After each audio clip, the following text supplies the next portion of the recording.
Barrister Suman অঙ্কে ভুল করে ফেলেছে। ব্যারিস্টার সুমন ভেবেছে সব সময় সে স্রোতের বিপরীতে চলবে, আর সে কারণেই আজ সুমন ঘৃণিত, সুমন দালাল হিসাবে বাংলাদেশের মানুষের কাছে চিহ্নিত।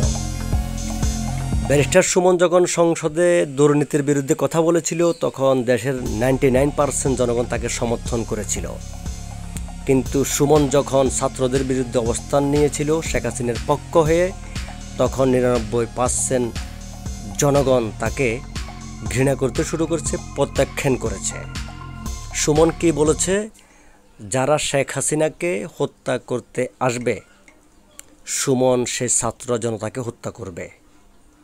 Very sad. ব্যারিস্টার সুমন, তুমি অঙ্কে সম্পূর্ণ ফেল করে ফেলেছ। তোমার ব্যারিস্টারি জীবন বর্তমানে প্রশ্নবিদ্ধ। ভুল করে ফেলেছ সুমন, তুমি ভুল করে ফেলেছ। তুমি এখন ঘৃণার পাত্র। 99% জনগণের কাছে তুমি এখন ঘৃণার পাত্র। তুমি দালাল, তুমি ছাত্রদের খুনি।